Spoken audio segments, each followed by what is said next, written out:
Bien, buenos días, yo soy el profesor Álvarez. Esta es nuestra séptima clase de Introducción a la hemodinamia. Bien, como siempre al principio de nuestras clases vemos algo, una alegoría, algo que a ustedes les sume. Esta vez elegí algo que nos va a representar, ya que está en el tercer año, este es su último año. Algo que ustedes esperan mucho, supongo que es el título, y el título en realidad, como dice esta frase, el título es solo un papel. Lo que representa es lo que cuenta. En realidad, la educación es un estilo de vida. Nunca dejen de estudiar, ni de preguntar, ni de aprender. Quiere decir que el título en realidad representa los años que le pudo haber costado conseguir ese título, o las noches que estuvieron sin dormir, o las veces que le contestaron que el trabajo estaba mal. El título en realidad representa lo que ustedes son, pero no les dice el tipo de personas que son. Un título no le da una mayor validez ni nada por el estilo. Simplemente representa lo mejor que pudieron haber logrado por ustedes mismos. Y creo que eso es lo importante, que es algo que lo consiguieron ustedes mismos, no se le dieron nada a nadie, ¿sí? Bien, eso fue nada más que para empezar, ¿sí? Ahí estamos. Bien. Bien, comenzamos con lo nuestro, que sería la hemodinamia. Siempre que hablamos de hemodinamia, hacemos referencia a un fluido. Recuerden que estamos hablando de un fluido. Ese fluido no es un fluido ideal, sino es un tejido en realidad. Es un tejido porque estamos hablando de la sangre. El fluido que se mueve dentro de esos vasos arteriales va a ser la sangre.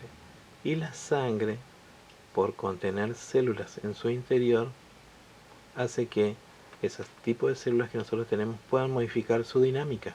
O sea que nosotros estamos estudiando la dinámica, el movimiento de la sangre. Es muy importante que siempre que nombremos la hemodinamia, o el flujo, o la sangre, o el caudal, ustedes recuerden que estamos hablando de un tejido. Como es un tejido, hay ciertas células que van a hacer que se modifiquen y que esas leyes que nosotros estudiamos por ahí no se cumplan. Entonces ustedes deben entender y comprender cuáles son esas células y qué es lo que provocan, para poder entender finalmente lo que nosotros estamos estudiando, que es el movimiento de la sangre dentro de un circuito cerrado, cuyo eje sería el corazón, ¿sí? Es la bomba que mueve a toda esa sangre. Bien, tenemos entonces que la hemodinamia lo que va a hacer es estudiar el movimiento de la sangre. Si hablamos de movimiento, hablamos de flujo, ¿sí? Ese flujo sanguíneo se va a mover dentro de un circuito arterial. Ese circuito está constituido por arterias, arteriolas, capilares, vénulas y venas, ¿sí?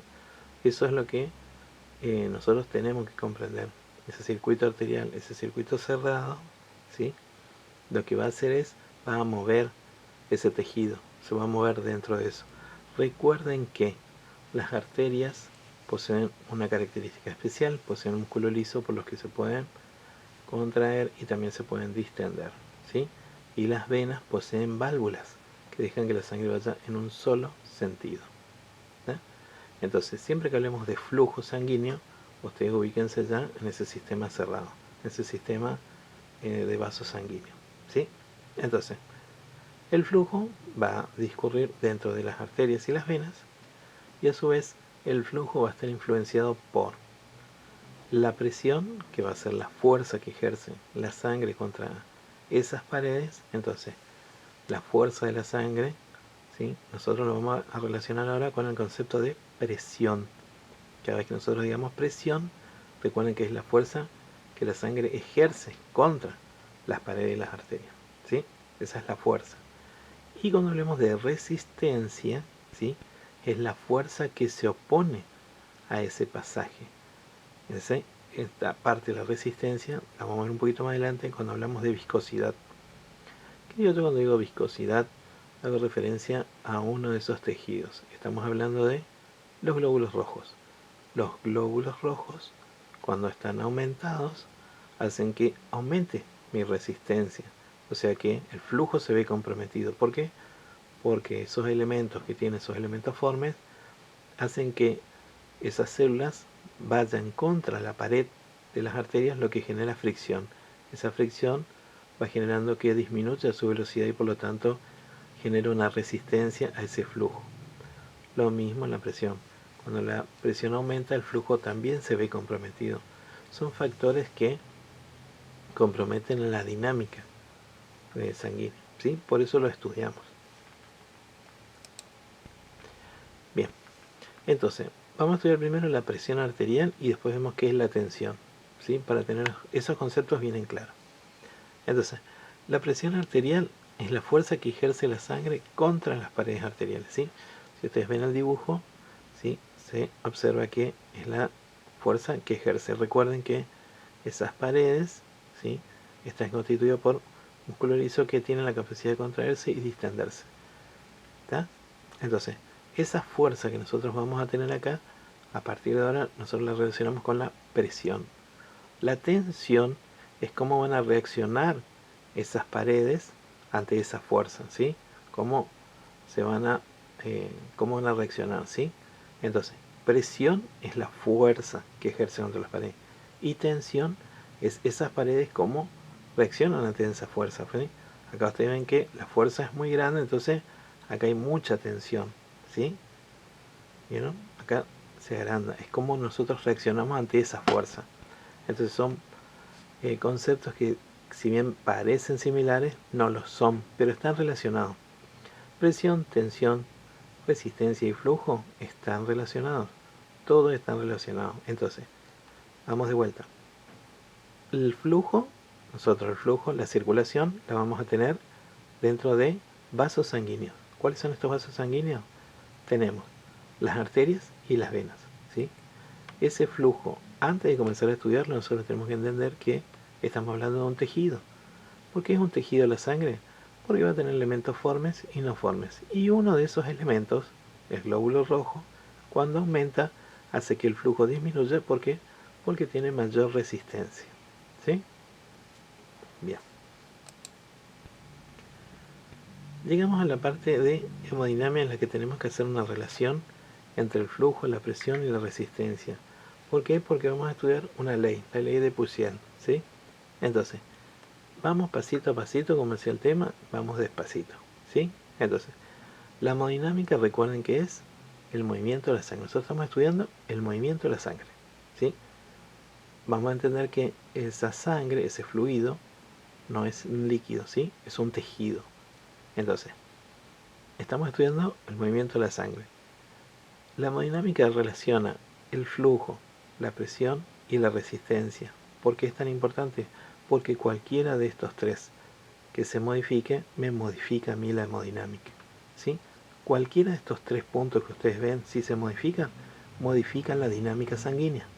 No por la fuerza que ejerce el corazón, sino ya puede ser por un problema de flujo, porque la longitud ha aumentado mucho, el flujo disminuyó. Puede ser por un problema de presión, porque la presión deja de ser máxima en un punto y mínima en otra.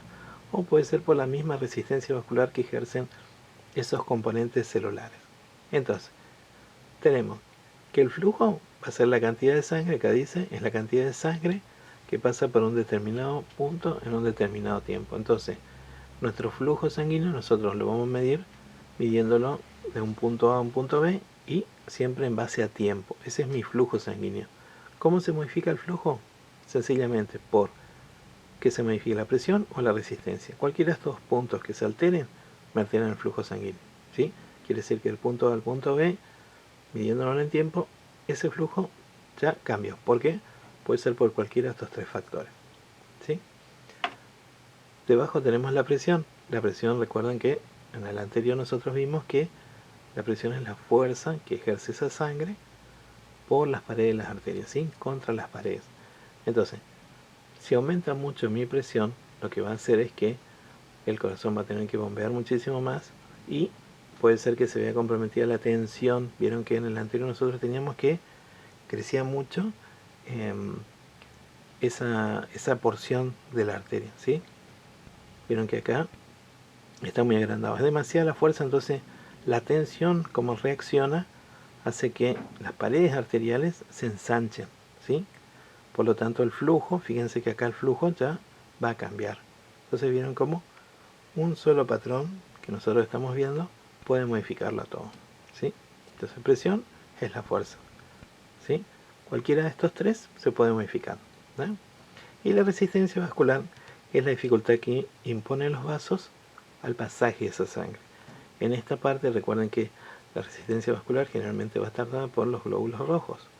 Cuando aumentan, ¿sí?, lo que hacen es hacer fricción esos glóbulos contra la pared, lo que hace que disminuya su velocidad. Si la velocidad disminuye, el flujo se ve afectado. Por lo tanto, también la presión. ¿Vieron cómo los tres tienen que estar equilibrados para que se cumplan esas leyes de hemodinámica? ¿Sí?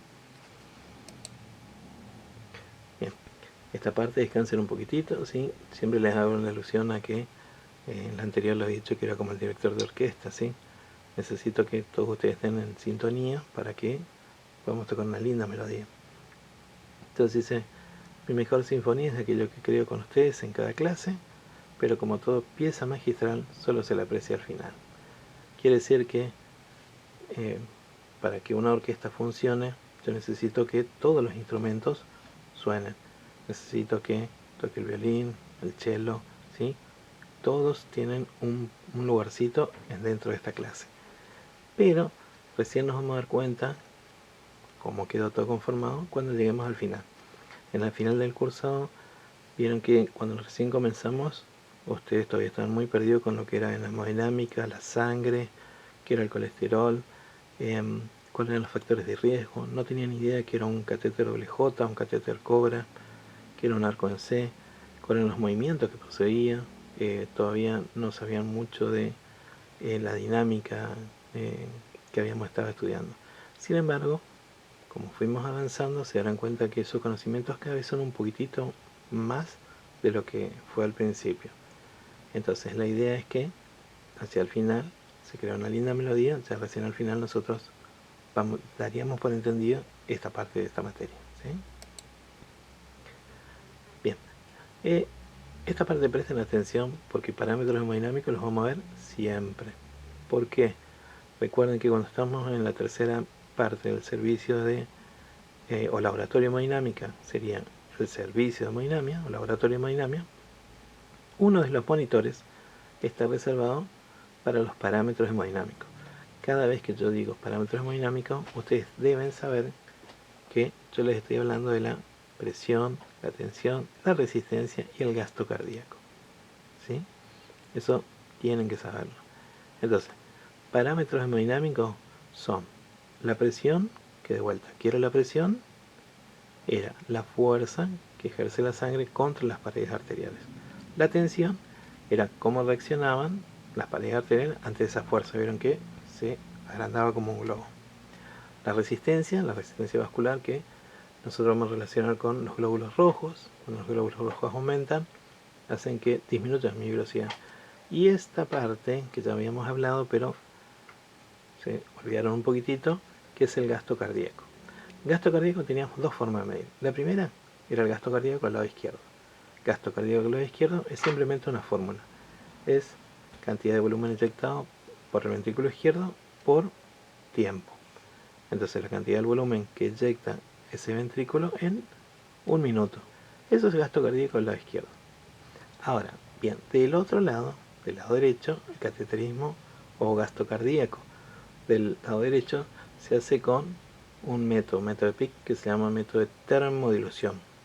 El método de termodilución lo que hace es, a través de un catéter que se llama catéter de Schwann-Ganz, ¿sí?, se hace llegar hasta la entrada de la arteria y lo que hacemos es pasar un líquido frío por esa primera cámara del corazón, ¿sí? Eso tiene un termisor, se llama, que es en realidad un láser, está disparando un láser. Se coloca un sensor en el paciente que mide la temperatura.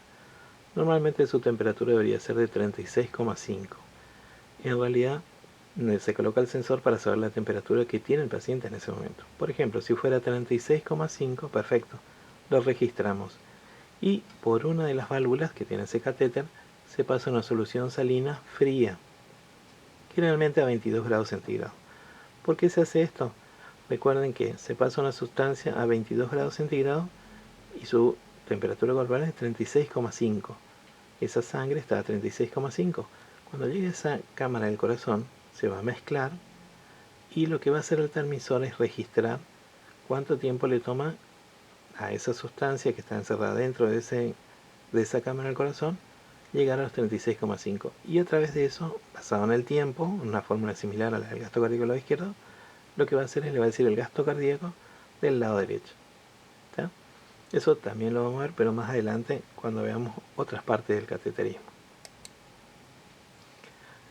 Esta parte, recuerdan el número de Reynolds que el técnico lo que hacía era tomar el punto A al punto B y medía un numerito y le decía si estaba achicadito o no. Eso es el número de Reynolds. El número de Reynolds en realidad hace una relación entre las paredes, la densidad y el flujo, ¿sí? En realidad acá lo dice, relaciona la densidad, la viscosidad, la velocidad y la dimensión típica de un flujo en una expresión. ¿Qué quiere decir esto?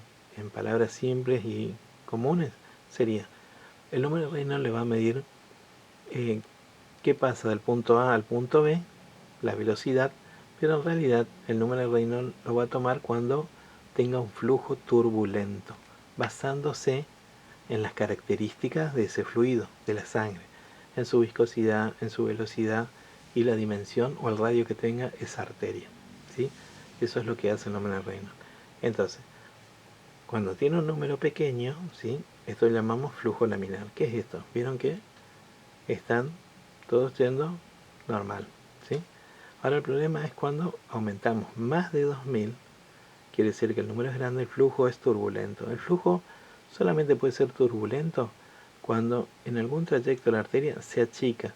Lo que pasa es que este flujo que es lineal de golpe se baja la velocidad y al bajarle esa velocidad, porque tiene que aumentar la fuerza para poder pasar ese segmento que es chiquitito, hace esto, se arremolina. Y al arremolinarse disminuye su velocidad y cambia las características. Entonces a eso el número de Reynolds le asigna un número grande. ¿Por qué es importante esto para nosotros? Porque acá me está diciendo a mí que en esa parte está estrechada, en esa parte es donde hay algún problema o hay que hacer algún procedimiento. Entonces, de vuelta, recuerden que el número de Reynolds va a medir ese fluido, que es la sangre, junto con sus características, su viscosidad y su velocidad. Recuerden que si está viscoso, ¿sí? va a ser mucha resistencia. Y si aumenta su velocidad, quiere decir que en algún momento se estrechó, tuvo que aumentar su velocidad y ahí es lo que pasa, se produce esos remolinos. Mayor a 2000 quiere decir que el flujo es turbulento, menor a 2000 el flujo siempre es laminar. Tranquilos, yo sé que parece demasiada información, pero si volvemos un poquitito hacia atrás, recuerden que hace unas clases atrás ustedes no tienen ni siquiera idea de que era el número de Reynolds, no que era flujo. Yo les había aclarado que esta parte es un poquito difícil porque debemos hablar de leyes y cuando decimos leyes muchas veces se vuelve engorroso, es feo, es molesto porque nos cuesta por ahí entender estos conceptos, que si bien no son difíciles, simplemente que yo creo que si uno los va repitiendo, les va quedando. Les aseguro que de tanto que les voy repitiendo, les va quedando, ¿sí? Así que tranquilos, parece mucha información, pero no lo es. Bien, y llegamos a la parte que a nosotros nos interesa, la ley de Puciel. La ley de Puciel es lo que ustedes habían visto, el flujo. ¿Cómo nos modifica a nosotros el flujo? ¿En base a quién? Yo les había dicho a ustedes que teníamos tres factores. Primero era la dimensión del tubo, después era la presión y después era la viscosidad, ¿sí? La dimensión del tubo tiene mucho que ver con el flujo sanguíneo porque es directamente proporcional. Quiere decir que cuando la longitud es muy larga, el flujo se ve comprometido, por lo tanto disminuye el flujo. La presión, cuando nosotros aumentamos la presión, el flujo también se ve comprometido porque se acelera. Y la viscosidad, recuerden que cuando tenemos un tejido que es muy viscoso, me hace resistencia y también se modifica el flujo. Entonces, resumiendo esa ley, lo que dice es que cualquiera de estos factores que se modifican me va a modificar el flujo sanguíneo. ¿Por qué es tan importante el flujo sanguíneo? Recuerden que nosotros estamos estudiando la hemodinamia. Sería el movimiento de la sangre dentro de esas cavidades. Por eso es tan importante para nosotros, ¿sí? en este cuadrito lo ven bien resumidito, ¿sí? Lo que yo les estaba hablando, ¿sí? La ley de Puciel tiene que ver con la presión, la dimensión y la viscosidad. Todos estos modifican el flujo sanguíneo, ¿sí? El flujo siempre va a ser directamente proporcional a la diferencia de presión. Por eso es importante que nosotros tengamos una presión máxima de este lado y mínima de este lado. Recuerden que si las dos presiones son iguales, no puede existir un flujo. Entonces, el flujo sí o sí va a depender de una diferencia de presión. Esa diferencia de presión, ¿quién nos la da? El motor de la hemodinámica, que en este caso es el corazón. Del lado izquierdo, su cavidad izquierda tiene una presión máxima y el corazón del lado derecho tiene una presión que es mínima. Por lo tanto, el flujo siempre va a ir de mayor a menor. Siempre que esos requisitos se cumplan, esta ley debería mantenerse estable. Recuerden que cualquiera de esos parámetros que se modifiquen va a modificar el flujo. Quiere decir que si de golpe este está al lado derecho, que tiene una presión mínima, empieza a subir, el flujo es obvio que se va a modificar. ¿Vieron cómo la ley se va cumpliendo siempre y cuando se modifique uno de estos parámetros? Por eso es importante que ustedes entiendan, la ley en realidad es un conjunto de fórmulas, pero no interesa. Para la hemodinámica yo quiero que ustedes sepan que esta ley dice que cualquiera de estos factores que se modifiquen me va a modificar el flujo. Y recuerden que si se modifica el flujo, modificamos la hemodinámica. Bien, la resistencia es importante que la entiendan, por eso la he dejado aparte, ¿sí? Para que ustedes entiendan que cuando nosotros modificamos la resistencia, se modifica todo. Es uno de los parámetros más importantes en este caso, la resistencia. ¿Por qué? Porque me va a dificultar el paso hacia un vaso. Entonces nosotros tenemos que estudiar por qué se produce eso. El más común, ya saben ustedes, que es la viscosidad de la sangre por ese tejido, que es el tejido que nos está complicando a nosotros. En el otro caso, por su longitud. Muchas veces la longitud es muy larga, entonces es como que aumenta un poquitito más nuestra resistencia. Y el calibre de su vaso, recuerden que la resistencia funciona como que al revés. Cuanto más chiquito es mayor la fuerza, cuanto más grande es menor la velocidad. Quiere decir que la resistencia en un vaso grande va a ser mínima y la resistencia en un vaso pequeño va a ser mucho, ¿sí? Bien, relájense un poco, ya nos falta poquito, ¿sí? Ya estamos casi llegando. Le elegí este porque dice, pensé en rendirme, pero vi que alguien seguía mis pasos, porque está el muchacho corriendo a un patrullero, ¿sí? Distiéndanse un poco, no estén todo el tiempo pensando en la hemodinámica, en glóbulos rojos. Necesito que tengan la cabecita despejada porque ya nos falta muy poquito, ¿sí? Bien, llegamos a lo que es la presión y la tensión. Quiero que hacer una salvedad acá que ustedes comprendan bien porque estos son conceptos, ¿sí?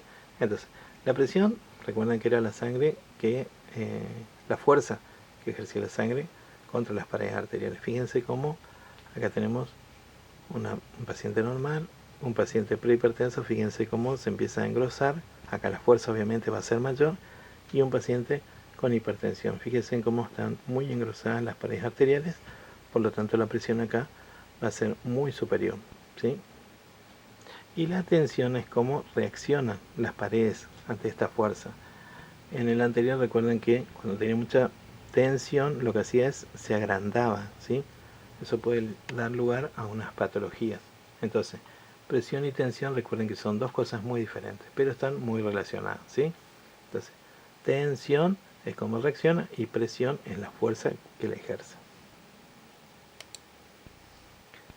Bien, esta parte habla de un señor que perseguía dragones y tenía un escudero, un don Sancho Panza. Si adivinaron, el Don Quijote, y dice: soñar el sueño imposible, luchar contra el enemigo imposible, correr donde valientes no se atrevieron, alcanzar la estrella inalcanzable. Ese es mi destino, el Don Quijote. El Don Quijote de Cervantes, en realidad, señores, habla de la capacidad del hombre de invertirse. ¿Por qué es esto? Porque si alguno tuvo la suerte de leerla, el Don Quijote perseguía a dragones imaginarios, veían molinos, dragones imaginarios, y tenía, por suerte, un escudero que lo acompañaba a todos lados, y tenía una mujer imposible, su bella Dulcinea.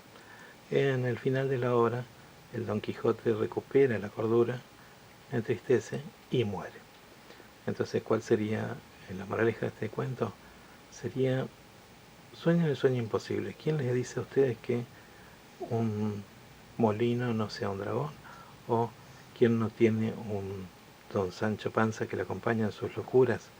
¿Y quién no tiene una bella Dulcinea por la que vive? Quiere decir, traten de ser lo más Don Quijote que puedan y vivan sin ningún tipo de parámetros. Quiere decir que muchas veces le van a decir a ustedes no van a llegar a esto, ustedes no van a hacer esto es imposible, vos no te da la cabeza. El imposible es el sueño que tenía el Don Quijote. Él no vivía el posible ni el imposible, él vivía la hora. Traten de hacer de eso una doctrina. Vivan según su propia doctrina, persigan sus propios dragones, olvídense de cuántos Sancho Panza conozcan y traten de encontrar una bella Dulcinea. Bien, y ya prácticamente estamos llegando al final, así que elegí esta imagen, ¿sí? Entonces diciéndole, les envío un abrazo virtual. Ya nos volveremos a encontrar presencialmente, pero hasta ese momento, bien, estaremos así, ¿sí?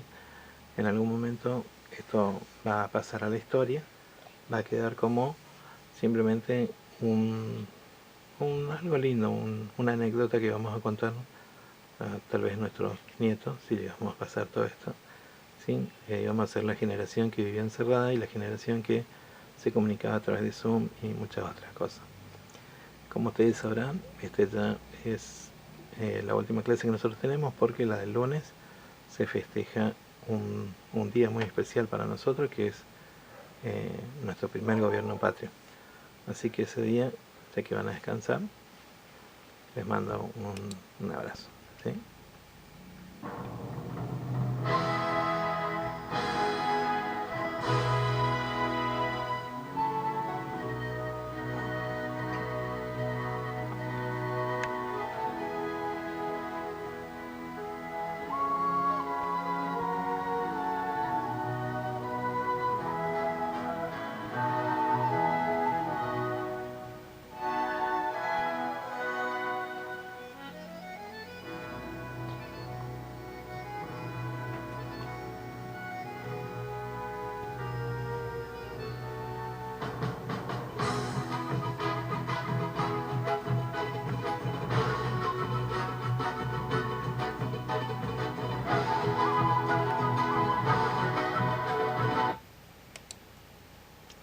Bueno, de esta manera me despido.